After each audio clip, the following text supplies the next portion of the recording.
we've now going to take a little bit of a darker route. And Cilna, I believe this is because of you. And it's a nice dark route. So we're going to take it and we're going to see where we end up with this. So there's a tenant. Yeah. So there's a tenant in a property, and there's a managing mandate from the landlord. The landlord now passes away, and the lease agreement with this tenant is coming to an end. Can the agent market the property and place a new tenant in that property? Cilna, I'm saying dark because this is around death, and yeah, can we do this?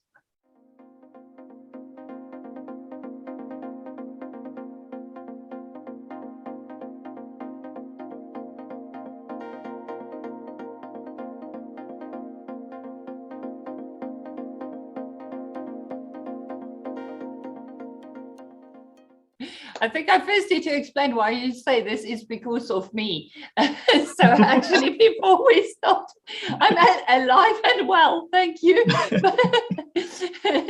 No, I told Chris before we started, it's actually such a sad situation. I have, that's not sad that I have WhatsApp groups for the agents, but it's a sad situation because 2 days ago, I had 8 questions across the WhatsApp groups I have for the national agents for the different agencies around people passing away, landlord passing away, tenant passing away, agent passing away.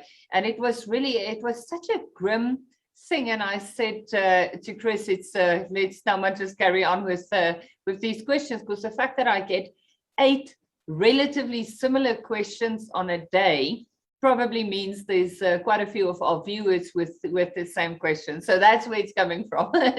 So let's address that. I think one of the things that's happening, and unfortunately it is the situation right now that we are seeing more people passing away unexpectedly, and it raises a lot of questions, be it the landlord, the tenant, the agent. And it's a sad situation, it's a sad thing to talk about, but unfortunately, it's better to address it now in advance instead of being in a situation of trauma and then trying to find your way around it. So in a situation where you, as an agent, have a managing mandate on a property, that mandate agreement will be linked to the particular lease agreement and the particular tenant. To have an open-ended management agreement, management mandate is a very risky situation, because on the one hand, you place a tenant, and without getting a new mandate agreement from the landlord every time a lease agreement comes to an end, could very well mean that the landlord sort of expects you to always have a tenant in there. And what happens if you can't place a tenant? What happens if your tenant, the last tenant, didn't give you proper notice? You can't place a new tenant in time, then the landlord's going to look to you as the agent. So my advice to agents is always do a new mandate agreement per new lease agreement. So your mandate sort of runs with your lease agreement. Remember, they can't have a baby. It's not a tripartite type agreement, not your lease agreement and not your mandate agreement. Mandate agreement is between the agent and the landlord, and your lease agreement between the landlord, potentially assisted by the estate agent, and then the tenant. They can't have a baby. It must be separate agreements. So if your mandate agreement is then attached to the lease agreement, the landlord passes away and there isn't an executor appointed yet, or there isn't somebody with power of attorney, say prior to the person's passing away, it would be extremely risky for you as the agent to proceed to market that property and place a new tenant at the end of that initial lease agreement, because you are not mandated to do that. And the reason why this makes me nervous is if you simply carry on and you place a new tenant, remember, the principles of hier gaat verkoop will apply. So say, for instance, the executor is then appointed and the executor has to sell the property to finalize the estate. If there's a tenant in place, that lease agreement will pass through the transfer, and the the executor will have a bit of a difficult time. And if you as the agent did something without being mandated to do that, the first thing that's going to happen is the executor is going to claim the commission back, because you can't claim commission if you didn't have an agreement with the landlord. We just can't randomly place tenants in random people's places. So I would be very reluctant to do that. However, I've had quite a few, part of those questions I had on Monday was if there's a couple that was married in community of property or out of community of property, does not matter, but they both worked with the estate agent, the surviving spouse will be appointed as the executor. If they then give you written mandate, it's a bit of a gray area, but I must say that's the only case where I would probably be a bit more comfortable. But the correct answer in law is wait for the executor to be appointed, have a conversation with the executor. If the landlord passes away, it does not end the lease agreement. And so the tenant that's in occupation, that lease agreement remains of full force and effect. And the same goes for a situation where a tenant passes away, death of neither the landlord nor the tenant terminates a lease agreement. Thank you, Cilna.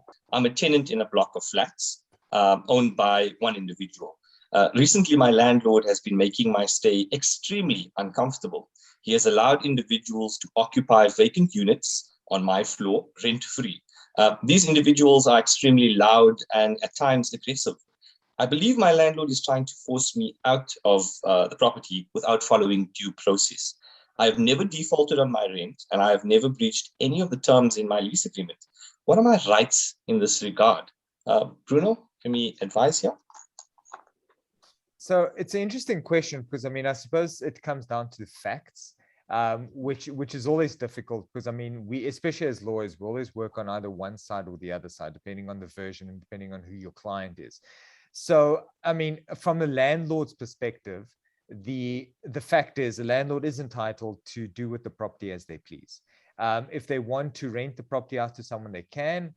If they want to put people on the property that don't necessarily pay the same amount, or aren't paying at all, it is technically their prerogative, because as owners, they have that right to be able to do with it as they please. But this is always going to be subject to certain limitations. And I mean, the biggest story in South Africa obviously is limitations in terms of the constitution, but you're also looking at just individuals' rights. So in this relationship, you wouldn't be able to do whatever you want that prejudices somebody else. So that's always the right of an owner versus an occupant, and who actually has right to reside, et cetera, and the balancing of these.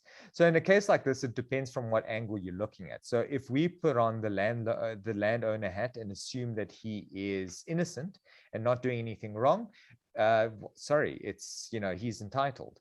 And if he can justify it, he can justify it.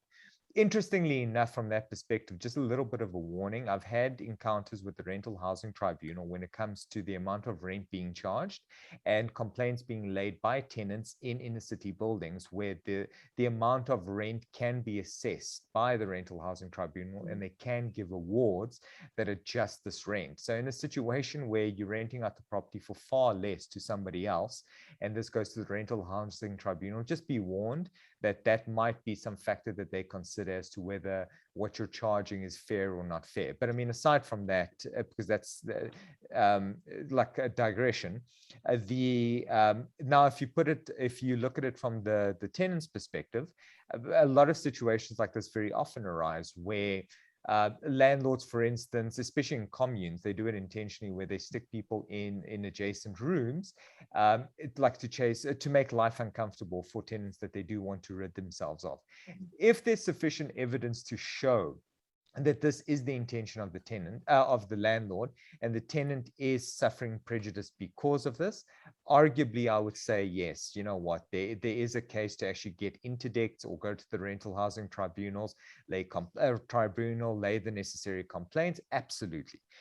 It is a difficult one to prove, because if everyone's very subtle about how they're causing this inconvenience, it might be difficult to say, well, they're loud. It's like people are loud. Like, you can't always blame the landlord if, you know, if somebody's loud occasionally or doing so.